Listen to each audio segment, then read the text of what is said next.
Hello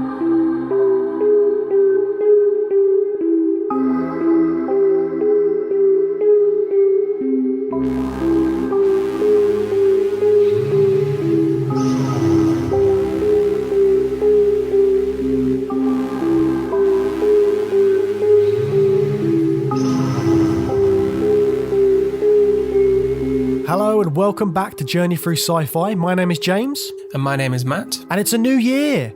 It's 2021. We left you on our time travel series back in 2020, but we are back with a special bonus episode. We had to cover this film. It's by two directors which we are now big fans of, Benson and Moorhead. And yeah, we had to cover this film. It's called Synchronic. Yeah, so in our time travel series, we got Mike Munzer from the Evolution of Horror podcast on, and we talked about The Endless and Resolution, which are both by Benson and Moorhead. And this film somewhat sits in the same universe and is a sort of sequel to those films, in the same way that The Endless is a sort of sequel to Resolution, but perhaps even to a lesser extent than that. But it's definitely, it's got kind of the same vibes that we'll get into. So we wanted to cover it and wanted to talk about it, and it's brand new and out at the moment, I think. It's had a bit of a complicated release history because I think it's officially a 2019 film, but there were delays, and then obviously the pandemic affected the release schedule as well, I think. But it's finally available for streaming, isn't it? Yep, it's released now on digital platforms as of January 29th. So you can go and watch that now. It's on video on demand. And I strongly suggest you do. So shall we just get straight into it, Matt? Shall we start talking about Synchronic? Yeah, let's do it.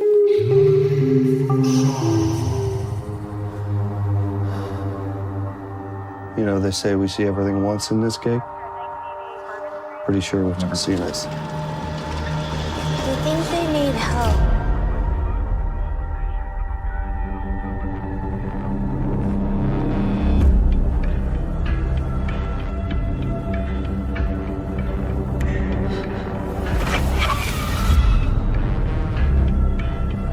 You all right? I'm fine. The bad news is it's inoperable and never start you on radiation. What's going on with you?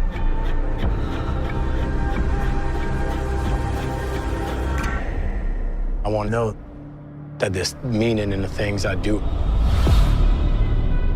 So yeah, like you said, it did have like a complicated release history. So obviously in the middle of the pandemic, the producers wanted to put out this film. Both Benson and Moorhead were against putting it out because they didn't want people to feel like they had to go to cinemas to watch it because they were very conscious of the pandemic itself. So I know that was part of the sort of like lead up to it as well in America when it came out there. So I first came across this film at a film festival in 2019. So I had seen it before. It has been recut since I've seen it, since I saw it back then. So I can't remember exactly which bits have changed and which bits have been tweaked. But it was really it was a really good experience watching this film again, and I think I got a bit more from it this time round. Oh, okay. Will you, as we go through the film, will you be letting us know what that was that you got out of it that was a bit more so the second time?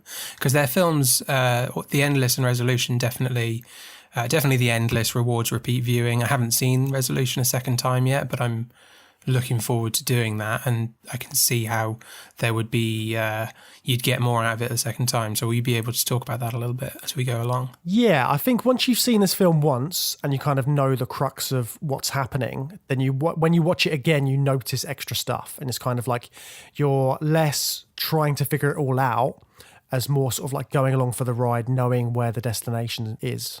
Also, big spoiler warning before we properly get into this. We will be doing a properly spoiler-filled review of this film. So if you haven't seen it yet, go online, try and track it down, watch it, and then come back to us, and then you can join in on all of the exciting discussion we're about to get into. And you can assume there'll be spoilers for The Endless and Resolution. I don't know what we're going to talk about, but I guess we're gonna cover a few things there. So if you haven't seen any of these films, just hold off on this episode until you've seen them. So make sure you update yourselves on Benson and Moorhead's past films. So Benson and Moorhead themselves, we talked about like The Endless and Resolution and all of that kind of stuff. What do you know about their sort of style of filmmaking?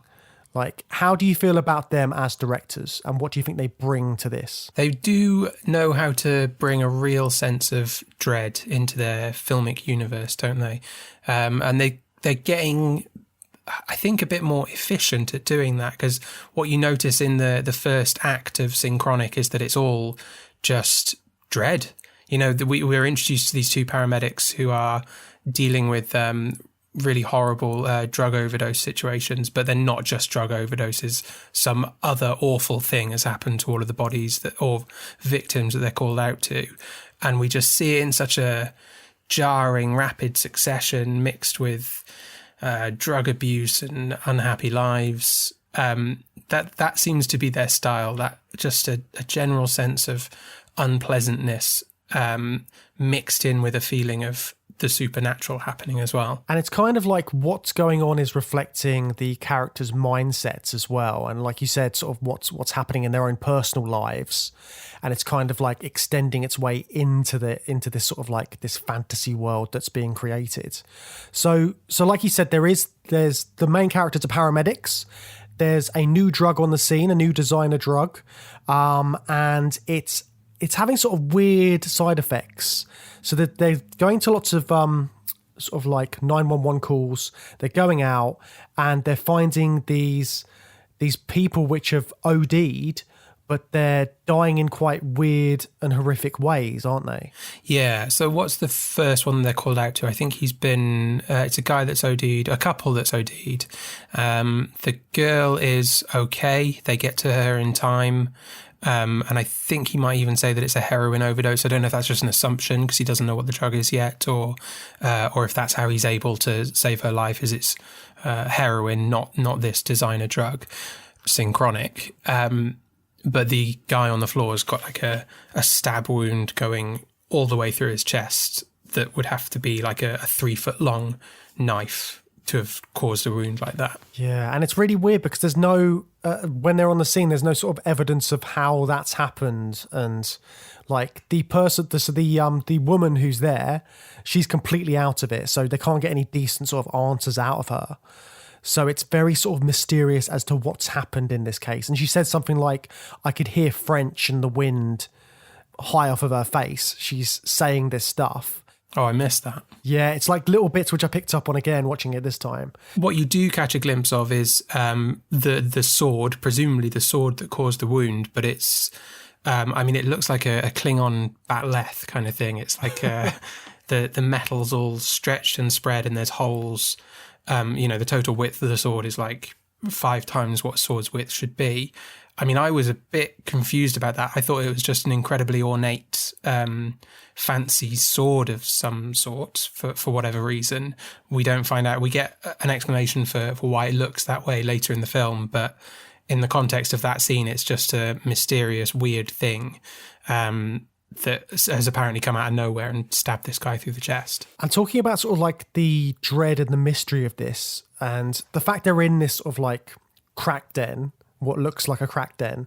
They're in there and Anthony Mackie's character Steve gets stuck by a needle, and that all adds to the sense of dread as well, sort of like the not knowing what will happen next, because he's hit with that needle and you're kind of like, fuck, is he going to have something serious because of that? Has he contracted something from that needle?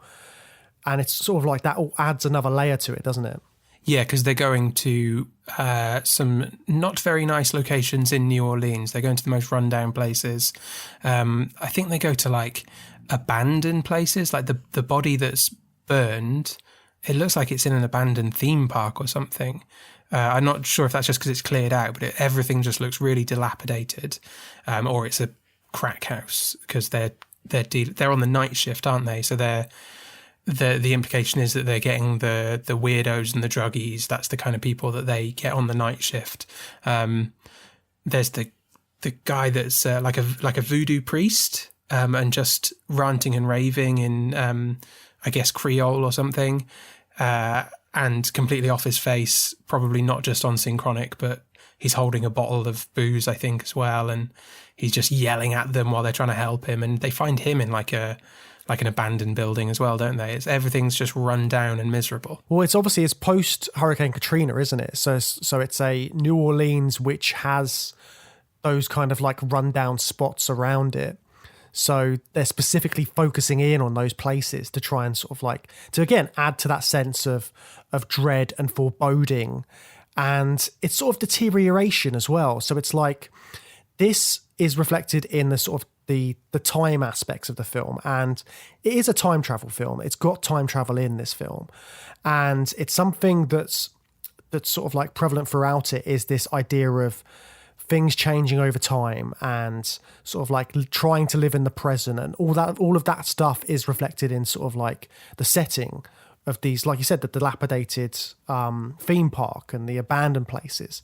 It's all sort of like in there, isn't it? Yeah, it's a really good setting for the film, and it captures the mood, and I think it works really well for Benson and Moorhead's style of storytelling. And the way they've sort of like got the past creeping in on areas in the film. So there's one scene in particular, I think the scene it starts off with is the one where you see two people, a couple in a hotel room or in a flat or something like that, and they take this drug, and then weird stuff starts happening to them. There's like a snake which appears, there's grass coming out of nowhere, there's a weird man just dressed in some sort of like tribal outfit. You don't know what's happening. And then one of the guys goes inside a lift, and as he's going down in the lift, he suddenly finds himself in the desert. It's this sort of like the time travel aspect of it is creeping in on these characters, and they don't know what to do when they're in these places. But at that point in the film, the time travel is basically kept secret, and it's played as hallucinations, because we know they're taking drugs and they're responding the way that a drug user taking hallucinogenics might respond, which is just to sort of stare around them and take it all in. The woman in that scene, I think she's quite afraid because the snake's coming towards her, but the guy is really into it. He loves what he's seeing, and he's exploring. He leaves the hotel room, like you said, and he goes into the elevator. It's just presented as like, well, they're taking a hallucinogenic drug. And going in, I didn't know anything about it. I had some expectations based on the two earlier Benson and Moorhead films we've watched, but I wasn't sure how time travel was going to come into the film, so I wasn't assuming that was actual time travel happening, and I just took it at face value as a hallucinogenic drug. So at what point were you thinking maybe this is about time travel? Like, when did that come in when you were watching it? I don't know. I mean, because it's made incredibly explicit through the dialogue, and I think a little bit too explicit, kind of at the end of the first act, when Steve, Anthony Mackie's character, just gets it explained to him by the doctor that created the drug. I think I was sort of accepting that it was time travel before that, but I'm not too sure. I can't really remember. You don't really get a chance to let that unfold naturally, because there's a point about half an hour in where a character just tells you, here's a time travel drug. I've made a time travel pill. It makes young people travel through time. And it just gives older people like a bad trip or something. So I don't know, I wasn't a great fan of that. I thought that was a bit clunky, especially because Resolution and the Endless, especially the Endless, is very mysterious, and it doesn't force a lot of exposition, and it leaves a lot of it open, and it really rewards those extra viewings. This film feels a lot more just direct in its exposition and very straightforward in its time travel compared to the other two. What did you think in terms of comparing the films? Definitely, I can see all of those things in this, but I think that comes down to, again, the fact that they've been given a big budget, and they've got two sort of A-list actors in here. They've got Anthony Mackie and Jamie Dornan, which have both like been in massive films like 50 Shades of Grey, and obviously Anthony Mackie in all of the Avengers films. So both of those actors are sort of like, people know them, and they kind of like, for a mainstream audience, you have certain expectations going into a film like this. So I think Benson and Moorhead were probably under a bit of pressure to be a bit more, have a bit more exposition in what's going on, which I think is a shame, because some of the things in sort of like the Endless and Resolution and like Spring as well, the fact that they aren't so explicit in explaining stuff is part of the charm of them. But I can totally see why they would have to be a bit more on the nose with something like this. Yeah. Have you seen Spring, their other movie? Yes. Does that fit into this little universe in any way? Spring, again, it's got themes of sort of like aging and things like that. But it's not along the same lines, I would say. It's something a bit different. But again, it's got their sort of like their way of telling a science fiction story in an interesting way. I don't want to say too much about that because I know you haven't seen it yet. Yeah. But I would definitely recommend that one as well. Okay, I will check that one out because I do like them. I like them a lot. I've got some criticisms about Synchronic, mainly by comparison to Resolution and the Endless, but it is really good.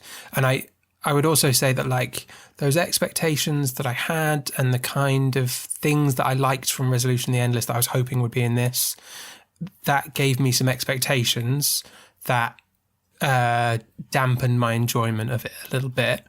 But by the end, I did feel that it was a really solid time travel, horror. I don't know if you call it horror. Mike would call it horror. But, a creepy, solid time travel movie. And I really enjoyed that aspect of it. I would love to see it again and just set aside the other two movies and watch it as its own time travel film. And enjoy it on those merits. Yeah, I think it's a good sort of like entry point for someone who hasn't seen a Benson and Moorhead film before.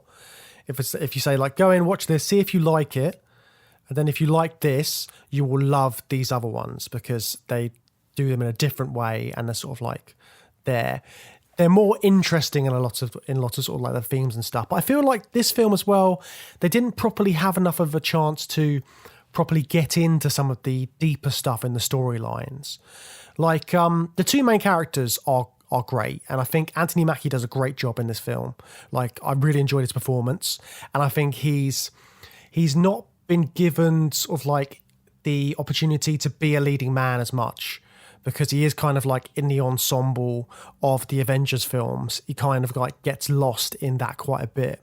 But seeing him here as like a leading man, he can totally do it. He's got the chops. So it's Steve and Dennis. Those are the two main characters in this film. And their relationship is interesting because they're both sort of like unhappy in their lives, but for completely different reasons. And each one of them kind of envies the other. And I think this is kind of like a typical sort of like masculine thing that sometimes you can never be happy with what you've got. This is kind of like the idea of masculinity in a lot of ways. Like people, yeah. Do you get what I mean? And sort of where I'm going with that. Yeah, I do get what you mean. I also found it was very interesting for the Benson and Moorhead character archetypes that they go with, which is that in the Endless and Resolution, you have pairs of men, one of whom is slightly less mature and slightly more self-destructive, or maybe definitely in Resolution, and then one who has to take on a role of like carer for the self-destructive one. And I kind of thought that was what they were setting up in Synchronic. You've certainly got someone who he's got some alcohol and drug use problems, like Chris in Resolution, and it kind of makes you think that it's going to be the same sort of relationship where Dennis is going to have to kind of like look after Steve, but then they don't go down that route. Like you said, it's really Anthony Mackie is the lead in the film who kind of carries the whole thing, and Dennis is just there to give colour to his life and give him a bit of reason for living, because he's quite solitary and lonely, and his friendship with Dennis is really what's keeping him going, and the sort of that friendship driving him to want to save Brianna, Dennis's daughter. Yeah, that's a really interesting flip, and that's something which I hadn't properly thought about, the fact that Benson and Moorhead, they're a duo that direct together, and in all of their films, well, in the majority of their films, they've got like a buddy cop kind of dynamic going on. There's always two main characters, or they might lean towards one more than the other, but there's always like two characters you're focused on throughout the film. Yeah, and we've got those films with that set of characters, and one of them's in a carer role. And I think you just can't ignore how important that is to them as filmmakers, I think, because in The Endless, they even cast themselves in those roles. So there's something very personal about those character archetypes, and it obviously means a lot to them, and they're very interested in exploring it. But it's interesting to see them develop that dynamic and take it in a slightly different direction in Synchronic. Yeah, because the way they flip Steve's character, because he turns out to not be he doesn't need to be looked after in the same way that you think he does at the start, because they strongly imply at the start that he is a drug addict. It turns out he's taking these painkillers because he's got it's like something going on with his brain. It's like a tumor or something, isn't it? Is it, or is he just a recreational drug user? I'm not so sure. I don't know if that. I don't know. I've only seen it the once. Because he's taking all these painkillers for hangovers, is what he keeps saying, and that's kind of like his excuse. But obviously he's getting these headaches worse and worse, and it turns out that it is like an underlying health problem which is going to kill him. And he doesn't get that checked until the incident that you mentioned with the needle. He realises the seriousness of the needle, and there'll be like some operational procedure because of his job, so he has to get checked out for that, and it includes a scan that reveals what's really causing him the headaches. I missed that. I thought he was just a recreational drug user. And it was just chance that they discovered the tumour. Well, I think he is to a degree as well. Yeah. But it's kind of less so about that, because Dennis isn't worried about Steve until he sees him constantly taking the painkillers. And then he's kind of like, are you okay, mate? Like, what's going on? But then it becomes a film about like living your life whilst you have it and sort of trying to live in the present.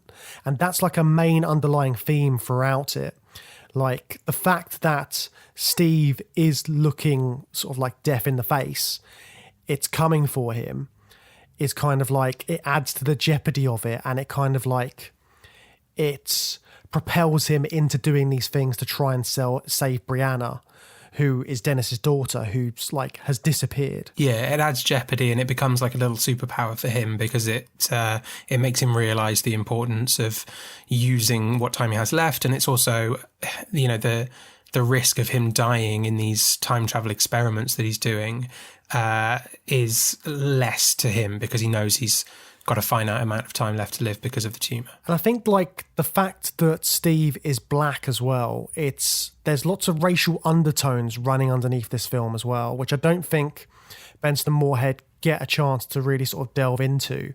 But like right from the offset, when they go to that first place to look at the body which has been found and to sort of like assess the situation, the first thing one of the policemen says, they've got two policemen which come in, and one of them goes to see Jamie Dornan, and he's like, oh, how you doing, blah, blah, what's going on here? The other one pulls a gun on Anthony Mackie and says, why are you dressed like that? You're dressed like Tupac. And there's lots of stuff wrong with that, but they're kind of portraying this sort of like this bias that is going on and continues to go on. Yeah, and there's a nice parallel later in the film where several of his trips back in time, he encounters racism, but one of them in particular, when he essentially is breaking into someone's house in the past. It's his own house, but in the past it's the previous owner, and the guy's calling for the police. And the people who run in are the Ku Klux Klan. They've got the full, you know, the whole get up, and they're, you know, pointing guns at him. That parallel of police treatment of black people was very. It was interesting. I think they did as much as they could do with it. It's a very short film. Like you said, it's a bigger budget, more commercial audience. But that was a particularly good moment of paralleling those two events in his life. Definitely. And I'm sure a lot of stuff got left on the cutting room floor when they were trying to sort of like put this film together. And like even when they were writing the script and stuff, I'm sure they have had other ideas they could sort of delve into these topics. But also it's two white directors. Like, how far can they delve into these things?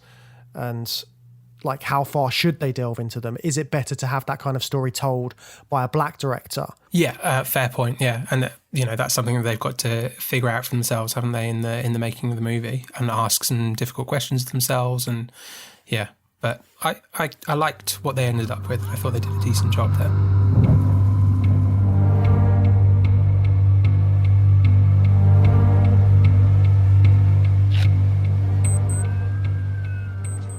So we just got into these experiments that Steve's doing. How does time travel actually work in this film? That was a classic time travel movie scene where he's starting his experiments. What does he do to work things out? Well, just in sort of like the lead up to that, I think they have a really good explanation of time travel. You mentioned it earlier, the moment when Steve is talking to the chemist, and the chemist explains how time works. And his explanation of time is that it's like a record, and like time, it just exists. It's just there. All of time's there. And Synchronic is like a record player. So Synchronic is the needle, and you point it and you put it any time you want, and then it plays. And then you sort of like experience time in that way. And I thought that was a really interesting and to the point way of explaining it. So like Synchronic is just like, when they take it, you will be at a certain point in time whenever you take it, depending on where you are. And that's part of, that happens. They explain that further through the experiments, don't they? Yeah, and I guess in terms of what we've looked at in time travel movies over the course of our last series, it kind of fits into a predetermined idea of time travel. Everything is predestined to happen because you couldn't use Synchronic to just skip about through the moments of time that always exist around you. If, I guess, free will was a thing, right? Because then it would cause changes. The record would be different at different points in time. You couldn't just take the pill and pop out and go through. So all those trips that Steve takes back in time, they already happened. Brianna was always in the past, and then she takes Synchronic and she finds herself there again, right? Yeah, definitely. And did you clock the thing about the pill as well? Like what it's made from? Yes. Well, that's like the only connection to the wider universe they've created, isn't it? I think it's the only one that I picked up on. The chemist that's created it, he's created this designer drug. Had no idea it would have these time travel implications, but he very casually mentions that it's made out of a red flower that only grows in California, which we've seen in The Endless. There's the guy in the caravan who rolls a joint and gives it to one of the guys there. And I think they smoke it back at camp. I don't know if they smoke that joint or they've got their own stash of it. But I think the whole commune in The Endless is smoking this drug to have all sorts of visions, to appreciate the being in the sky that is manipulating time. Yeah, I thought that was a really interesting way of getting the wider universe in there. And I don't know how the idea gestated in sort of like in its first moments. Like, did they think of this when they were doing The Endless? Like, it'd be great to do a film based around time travel as a drug? Or sort of like, I'd be really fascinated to find out sort of like how this idea came about. What I think is interesting is that the commercialization of the Benson Moorhead universe is based around the commercialization of the fictional drug. So you've got characters in The Endless who just pick it out of the ground and smoke it like it was, homegrown weed. And then you've got a chemist who is synthesizing it and selling it as a designer drug. He's made this commercial application of the drug, and it is for their bigger budget, bigger release, big celebrity stars movie. Oh, wow. That is getting into a whole new load of deep analysis there, Matt. That's brilliant. I love that. So you're saying like they're doing like a double meaning in the film itself and they're making a comment on the filmmaking as well. I don't know if you can assume that. I mean, they couldn't really have known that, I guess, when they were writing the film, but then you can develop those ideas over time when you're signing on Anthony Mackie and Jamie Dornan and seeing your budget from the studio and all that. Like, maybe you can develop those ideas, and I don't want to do them down, but it could also just be, this is the story they came up with. I'd also say that I think it's possible that they had a story about a time travel drug and they wanted to do their Sense of Dread style, And the reference to a red flower could just be a little Easter egg for the fans. You know, this doesn't have to be sitting in the same universe as those other two films. It's just that's a throwaway line. It does create a link, but at the same time, this film is a time travel drug movie. Yeah, and it can be watched on its own. You don't have to have watched The Endless or Resolution or anything like that. It's very much like a standalone piece. You just get like you said, the little Easter egg if you have seen those films. So going back to the time travel and sort of like what Steve finds out for his experiment. So this whole sequence, sort of like midway through the film, felt very sort of Back to the Future. Like Doc Brown recording himself and recording his experiments, then sort of like getting the blackboard out and sort of working it all out. And also like the fact that they say that Steve had like a passing passion for physics and things like that, and he was quite into science. I love all that kind of stuff. Sort of like they kind of dropped that in earlier on to try and make it, well, to make this sequence make more sense, because your average Joe isn't going to be like, okay, so the physics of this, and that means that this happens when I do this time traveling. So it's sort of like they're setting Steve up as this character early on. Yeah, and in particular, he's interested in a very philosophical side of physics and time travel and stuff like that. He quotes Einstein whenever a patient dies when they're at work, talking about how when one of Einstein's friends passed away, he wrote to his wife and said, you know, true physicists or students of time know that this doesn't mean anything, you know, because it's just, there is no linear passage of time where he's died and now he's gone. Everything's happening all at once, and time is relative. So he's got this philosophical bent on time travel in particular, which I think fits nicely into Benson and Moorhead's films. So he's got this scientific background. You know, he's a trained paramedic. He's interested in physics from a philosophical point of view, so he can kind of mesh those two things together and start experimenting with this drug. Yeah, and the fact he is a paramedic, he's dealing with life and death, so he's dealing with sort of like the beginning and ending of things all the time, just in the job that he does. So it's kind of like he's got that link to time and link to sort of like how life progresses. Yeah, very fitting for a Benson and Moorhead film, isn't it? Those sorts of themes. All right. As your humble, hypocritical, idiot, drunken, birthday celebrating best friend, what's going on with all the painkillers? It's fine, man. I know. Just promise me you won't become a junkie paramedic cliche. I promise I won't become a junkie paramedic cliche. So what are the rules that Anthony Mackie, Steve, finds out when he's doing his time travel experiments? What are the rules of time travel in this film? Right, so you take, well, first of all, it stimulates your pineal gland, which produces melatonin, but that's not important. What's important is that the pineal gland calcifies in adults. So I assume that means adults don't have like a fully working pineal gland. I'm not too sure. But it stimulates that and causes your perception of time to become altered. So you can see time fourth dimensionally, and you sort of step outside of linear time. For adults with a calcified pineal gland, that means that you just sort of have visions, I think, and hallucinations, and maybe you appear as like a flickery ghost in the past or the future. Although we never go to the future in this film, do we? It's always travel to the past. Yeah. Interesting. But for young people whose pineal glands haven't calcified, they can fully physically travel into the past, which is, all of that is quite a heady concept, isn't it? It's quite a lot of suspension of disbelief here, especially compared to other Benson and Moorhead films where there's a lot of mystery and the being or the creature in the sky is never fully explained, so you don't have to suspend any disbelief. It's always on the corner of your vision.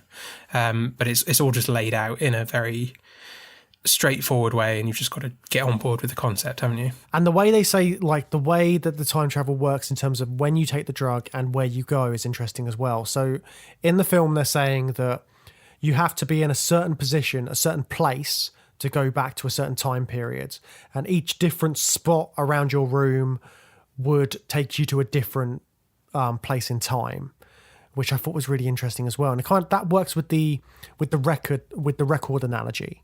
Yeah, it works with the record analogy. Yeah, I really like that as well. It works really well with this idea that time and space are all just mingled together and exist in a way that we can't see or comprehend. So this part of the sofa is connected to this part of time, and it's a 3D jigsaw that you can't possibly comprehend, 4D jigsaw. So that was quite easy to accept, this idea that little pockets of space have tunnels into different times in history. And he finds himself like a few hundred years ago on his first trip, and then several thousand years ago on his second trip, and he's just moved like 4 feet from his sofa into his living room. Yeah, and he goes through some moments when he's doing that, like when he loses his dog. That is like a proper like, oh no, you're going to leave the dog behind. That's like, there's moments in this film when you really feel for the characters and sort of like what's happening to them. Like obviously when Brianna goes missing, you're kind of like, how are they ever going to get her back? And then, yeah, they sort of like punctuate everything with quite powerful moments. Like when they're talking about Steve's family as well, and the fact that Steve's family, their coffins were washed up during after Hurricane Katrina. And all of these moments that really build up sort of like proper emotional development for the characters, but they don't quite... Sometimes I feel like they don't quite translate as well as they could do. Yeah, I agree with you there. I think the explanation of the coffins washing up was probably one of the worst parts of the film. You're right that they punctuate stuff with real emotional seriousness. It's horrible when he loses the dog. When Brianna goes missing, there's loads of scenes that show you what Dennis and his wife are doing. Putting up the posters and how hard it is and how upset they are, and their marriage is falling apart. Dennis is drinking more. That's all really well done. It's spaced out quite nicely through the film. But then, yeah, we get an explanation about coffins. We've been seeing this image of coffins throughout the film, and then Dennis just explains to his wife, like, oh yeah, I never told you about the time that we found all these coffins. Turns out it was Steve's entire family. And then he had to look at the corpses, and then I was like throwing up and passing out. And then he finishes the story by going, and that was his 30th birthday. Oh, and it's just like, it was a bit too much for me. It's too ridiculous. Like, to just sort of drop it in conversation that like this character has been through the absolute worst imaginable life, basically. And just to sort of explain it like with two characters going, yeah, that guy's, he's had a bad time.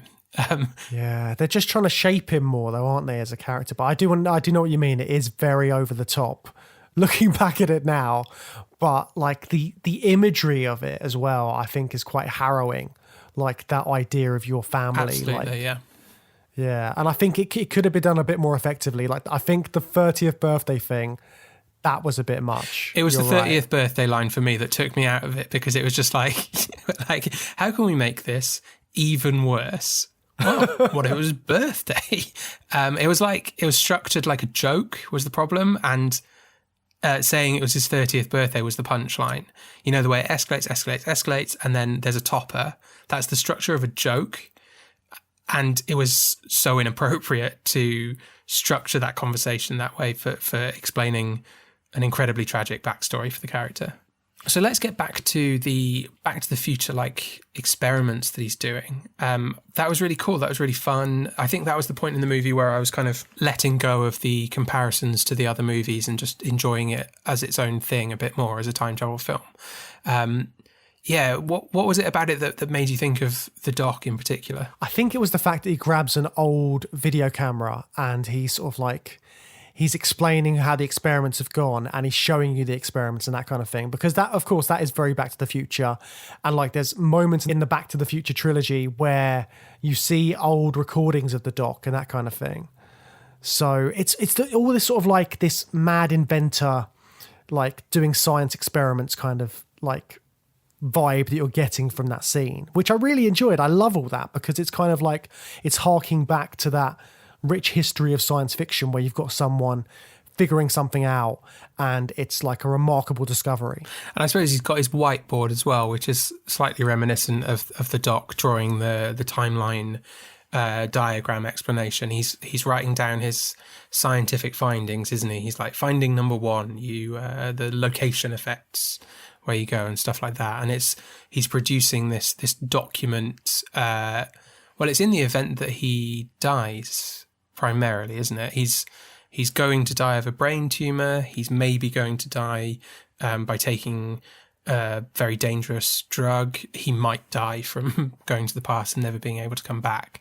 So he's leaving this for Dennis's sake more than anything, because he's trying to save Dennis's daughter. So it's kind of got that morbid, should you be seeing this in the event of my death, here's what I was doing. And when he goes back in time as well, I found it quite interesting the way, like you mentioned earlier about how he goes to that place and there's the Ku Klux Klan and they sort of like intervene and that kind of stuff. But there's also those other moments where he meets people who consider him to be like a ghost or a spirit. And that happens a few times. And like there's the conquistador, he sees him and he tries to attack him. And it made me think about like, so all of these legends and myths and that kind of stuff, it could all be something like this happening.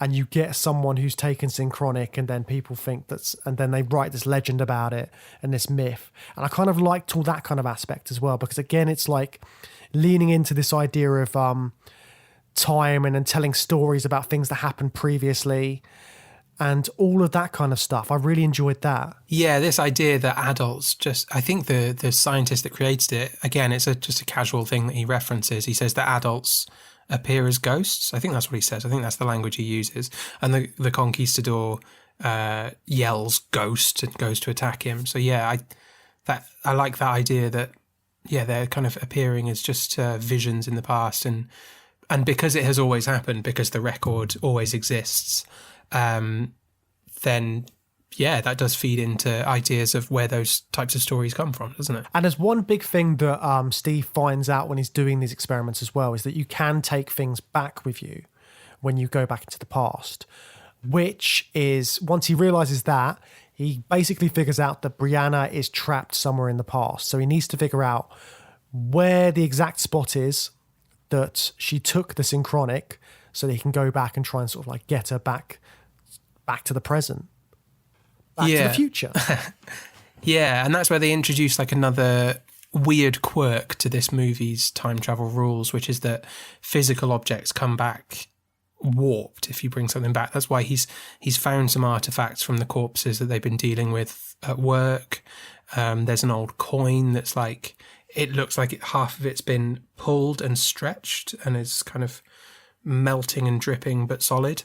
And we get a very quick explanation of that's why the sword at the beginning of the movie is not a batleth. It is a normal sword, but it's been spread and stretched and manipulated. And he says that it's, I think, does he say something like non-living objects come back warped and stretched?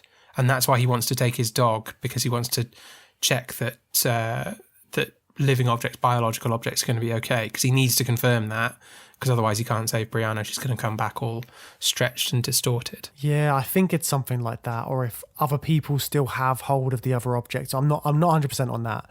I kind of glossed over that when I was watching it. But I did think sort of like, you mentioned the witch doctor that they encounter earlier.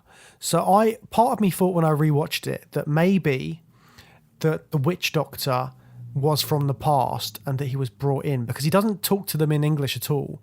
He's just talking to them in, what is it, Creole? I assume it's Creole. I think that's what is spoken in. But like I did have like a passing thought that maybe he's just gone back into the past or someone's brought him back from the past. Yeah, maybe. And as with many things in their films, that's left open to interpretation, isn't it? He's just ranting and raving, and I don't know, maybe if anyone speaks that language, they know what he's talking about. Yeah, I'd love to know what he was saying at that point. Like, part of me even thought about trying to Google Translate it, but then I thought, nope, it's not gonna go down well. Yeah, I mean, if it's Creole, it's like it's based on French, so I don't know. You'd have a hard time trying to transcribe that and like typing it into Google Translate. I don't know how far you get with that. This old coin and the last few experiments got me thinking. What can I bring back and forth? This coin the stab victim had.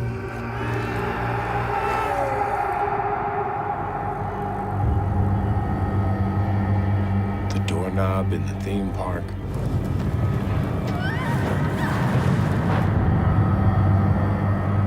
Non-living things can travel, just not without distortion. And I've been fine. We're talking about this. This is a bonus episode in the context of our time travel series. We talked about a lot of the common elements. We talked about the rules. One thing that we talked about a lot in series 3 was our time travelers and how our time travelers actually behave. What did you think of Steve as the hero of a time travel movie and a time traveler? I thought he was perfect for it, to be honest. Like, there's so much going on in his life that he can really focus on the time travel and sort of like figuring it out. He kind of needs that in his life to sort of to get his mind off of what's happening to him, to his body, like to the fact that he's got this terrible illness. He is sort of like on the brink of death from the sounds of it. Like they say, it could be like a week, it could be a few months, could be a year. He doesn't know how much time he has left. And the fact he doesn't know how much time he has left, the fact that he's getting extra time to go back into these places is a really sort of nice spin on the time traveler. Like the fact that he's been given an opportunity to do something important with what time he has left. Yeah, it's like a mission, isn't it? We've talked a few times about how time travelers often have a set mission that they have to achieve by going into the past. And for Steve, it's a set mission, but that mission gives purpose to his life. And he was already kind of, you know, even before his diagnosis, he was clearly struggling with a sense of purpose in his life and not very happy about that. Like you said, the comparisons to his friend and all that, he was a bit at sea, and then he gets awful news medically, and he finds out he's going to die, and then he gets this sense of purpose from the mission of the time travel, and it really invigorates him. And yeah, like I said, it's almost like a superpower, the confidence that he gets from that knowledge and that mission. Yeah, definitely. And we've seen him play a superhero before, so we know he's capable of doing that and showing that confidence. But like you said, when in those superhero movies, he's a superhero as a part of an ensemble. He doesn't get he really doesn't get to spread his wings. Sorry, that's terrible. He doesn't get to shine and show the emotional side of that type of a character. He's a sidekick, basically, isn't he? He's Captain America's sidekick. Maybe we're going to see that from Anthony Mackie in the next few films that come out. If he steps up into that Captain America role, it's great to see that he can bring so much heart to a role that he hasn't had an opportunity to really do in the Marvel movies. Yeah, because obviously Falcon and Winter Soldier is out before long. So yeah, hopefully we'll see Anthony Mackie sort of taking on more of that. I'm going to see if I can bring Hawking back in time with me through physical contact. That way I'll know every possible way I'll be able to bring Brianna back. So we already talked about the red flower and how the red flower, being the genesis of the drug, is the only real connection to the endless. And it therefore connects to Resolution, even though the red flower I don't think is mentioned in Resolution, but the connections between those other two are so direct that it slots into that universe. How do you feel apart from that? How do you feel it sits within that universe if we're assuming it is part of the same? I mean, it's got all sort of like the I think it's partly to do with when they go back into time. When they go back in time, like the periods of time that they show all have this kind of like, I'm trying to think of the best word for it. They're kind of like, there's always almost like a spiritual aspect to some of the places they go. Yeah, do you know what those scenes really reminded me of? Even from the get-go, when the desert is creeping in the hallucinations in the hotel room, it reminds me of when Buffy has to commune with the first Slayer in the later seasons of that, and she's having like visions of talking to this prehistoric slayer in the middle of the desert. It reminded me of that, like going on a drug-induced vision quest, how that's normally presented on film. That's the tone of this time travel, isn't it? Yeah, definitely. And it's things like, even seeing the Conquistador, that was like a journey, wasn't it? When the sort of like Spanish settlers came over, that was all part of like a journey and like a quest. And there's moments in The Endless where you see like there's the guy in the tent who is obviously sort of like doing some sort of expedition around that area in California.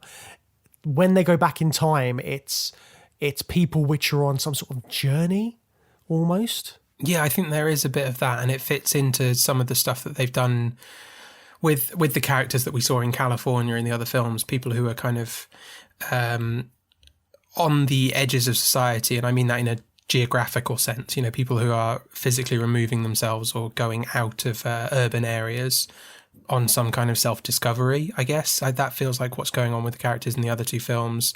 And then we see a little bit of that, yeah, in some of the time travel here. And, you know, the types of people that are taking Synchronic as well, I guess, that it fits into a little bit of the same mentality. Again, it's more thematic, isn't it? It feels very similar to The Endless and Resolution, even if the plot links are at best tenuous. And I suppose it's like in The Endless, you've got different pockets of time, and this is just like an extended version of that, because there are pockets of time that they can go back into, but it's like finding them, and sort of they're invisible, but they are everywhere. So it's like the equivalent to The Endless is time loops, but just all over the place, and being able to go back just by standing in a spot and taking a drug. Yeah, I think what bothered me, and what might bother some fans of the earlier films, is that, there's no space monster, there's no Lovecraftian evil godlike being toying with the characters. It's exclusively about this red flower. Now maybe that being in the Californian desert is doing something to the red flower, or its presence above the red flower is what's causing these time affecting side effects of the drug. That's not laid out in the film. That's why it doesn't quite feel like it's like the third film in a film series. Like it doesn't feel like a sequel, because the time travel, I think, is less important in those films than the existence of the terrifying Lovecraftian godlike being that's toying with people. That's what those films are really more about, right? But I suppose the sort of like the monster in this is Steve's imminent death. Like the threat of death is the foreboding that's happening in that. But also here's this for an idea. So if Resolution is about sort of like looking to the future and trying to overcome a drug addiction, then The Endless is about going back and revisiting your past. Then this is about taking in your present and appreciating what you've got in the time you have. Is that the way this trilogy would kind of look? Yeah. I'm not totally sure about Resolution looking towards the future because of how bleak it is, but that is what the characters are trying to do in that film, isn't it? Definitely. They are not allowed to do that because of the monster that won't let them escape that and move forward into their future. But that is a really interesting take on it. And The Endless is very much so about, the whole story is driven by the one of them who just wants to go back to what it was like when they were kids in the cult. And then, this one is explicitly about living in the present, appreciating the moment. Yeah, I think that's a really interesting take. And then that raises the question, what do they do next? Because something I thought quite important about seeing this film in the Benson and Moorhead context was to not consider it a trilogy. Because it just feels like a branching out of that universe and other stuff that's going on. I think it's better to not view it as a trilogy, but you've just given a kind of perfect analysis of it as a trilogy. So what can they do next then? And where do you go next from that? Well, in terms of projects, you know what they are doing next. They're doing Moon Knight for Marvel. Okay, all right. Which is like a completely different sort of like budget and sort of like where they're going to go with that. Well, what you were saying previously, it might be that they haven't properly looked to the future yet, and there might be a way that they can incorporate that into some sort of like time travel-esque film. Yeah, I think, I don't know how they could continue down that, if that's a deliberate route with past, present and future in these films. I don't know how they could continue down that, but certainly I think they've got ideas about this universe, haven't they? And there's a lot they can do with it. And the monster that appears in the other two films is so vague and deliberately shrouded in mystery. That there's an awful lot they can do there if they want to return to that concept. They've now branched out. The drug is existing and having time-altering effects in the rest of the country. So there's the effects of this monster might be happening elsewhere. You know, there's lots they can do. And it's quite exciting. I think they are quite exciting filmmakers. So I'm not sure if I give a shit about Moon Knight, their Marvel project, but I'm excited to see what they do in their own, the films that they're writing and directing themselves. Yeah, definitely. And I'd be interested to see what other sci-fi subgenres they want to take on, because they must have ideas about that, because you can tell they have a flair for science fiction in what they're doing. And I mean, there's an episode of The Twilight Zone which they directed, which they managed to turn into something pretty good from a concept which you wouldn't necessarily assume could be as good as what they made it. So basically, the episode itself is about octopus in a Arctic base, or octopi. And yeah, that's all I'll say about that. Okay. But they turn it into something quite interesting. And like, you can tell they've got the chops to do it. Is that from the Jordan Peele Twilight Zone? Do I need to be watching that? Is that good? I loved it, but then I loved the Twilight Zone in general. It's probably not as it's not as classic as the originals, because the originals just have so many sort of like first time stories which you've never heard before, which have just gone on to influence so much cinema and TV and sort of like fiction.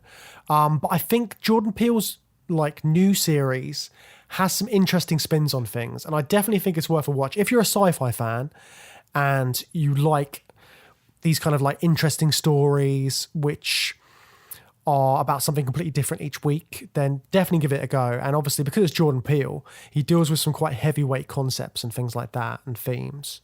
So yeah, it's definitely worth a go. Well, we've kind of gone off track here. We've got ourselves caught up in a Twilight Zone time loop.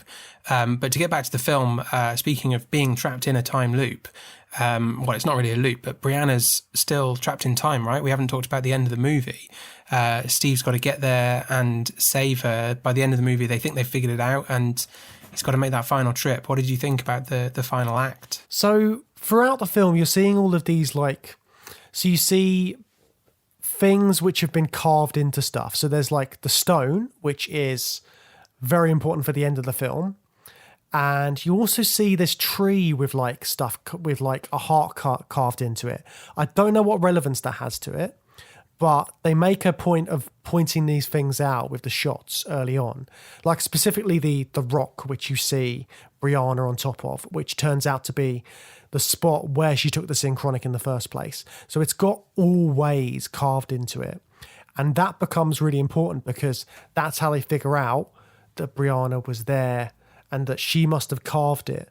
But she didn't carve it, did she? No. So they don't fully explain this bit, but that's sort of the clue to how they find out that Brianna went back in time at that point in space. But then what happens is Steve gets sort of like, he goes back and he's only got one pill left.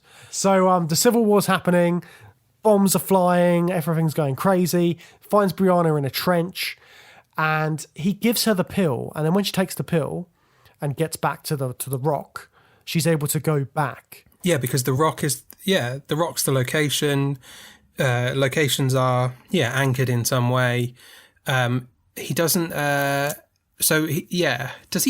he been taking an extra pill of Synchronic to get back? I did get a little bit confused. There's a time limit, 7 minutes, I think, but he misses his 7-minute window. And then I think he then go back to the location and take another Synchronic pill. after he misses his 7-minute window. So I think you've got to get back in 7 minutes, and then you will the drug will wear off, and as long as you're in the same location, you'll be returned back. If not, you're just stuck in the past, but you can take another Synchronic pill at the exact location, and it will have the same effect, linking the 2 points in space and 2 points in time, 1 point in space, and then send you back to the other end of that wormhole. So it'll always take you back to your present time. That's the only way to make sense of the ending, but I agree it is a little bit confusing. It wasn't, because it's not totally explained what's happening to him when he misses his window. He definitely gives her another pill, so that's, I think, the only interpretation that makes sense. But he only has got enough. No, he's only got one pill. That's it. The pill is to give Brianna, isn't it? And that's why, because he just doesn't quite make it back to the rock in 7 minutes. He's trapped in the past. Yeah, but they don't firmly tell you that, do they? Because he's like flickering. And there's that thing about, like, if you've got an anchor point, if you grab something in the present, then you can get back. What do you mean? They don't firmly say that he's trapped? Yeah, it's sort of implied, but they don't show you him disappearing forever, do they? Well, no, but he's appearing the same way that his dog appeared outside his window. So, you know, I think it's very strongly implied that he's trapped, and the flickering remnant is not him in the present day. That's, you know, that's only as much as his dog was. We've mourned the loss of the dog in the film. So, yeah, he's trapped back there, I think. Yeah, and that would make sense because he'd have to have been the one to carve that into the rock in the first place. So why does he carve always? They've commented. They've already said it's misspelled. It's not always. It's always. What does it mean? Well, I know that Jamie Dornan goes into a big explanation about it, but I can't remember exactly what it was about. Wait, in the film? He says, like, that was the last conversation that him and Brianna had. Yeah, but Brianna didn't carve it into the rock, and... No, but then Steve goes back knowing that that's the last conversation that Dennis and Brianna had before she disappeared. But why would he spell it wrong? Because he has to put whatever was put previously so that he himself in that present will go back. Yeah, but it already happened. I don't know. All right. Yeah.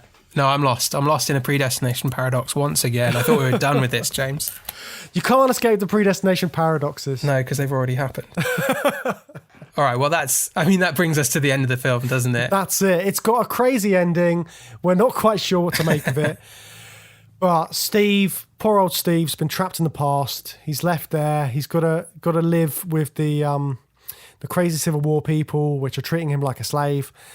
Not a good way to end the film. But a good way to end this bonus episode of the podcast. So that's it for this week. We hope you've enjoyed this bonus episode. Keep an eye on your podcast feed because we will be bringing you Series 4 soon. I hope you're looking forward to it. In the meantime, you can get in touch with us in all the usual places: Twitter, Instagram, Facebook, or send us an email, journeythroughsci-fi@gmail.com. If you could leave us a review, that'd be great. It always helps those pesky algorithms on iTunes and all these different podcast feeds. So whatever your podcast provider, drop us a quick rating, lovely comment. That would be lovely. We'll see you next time.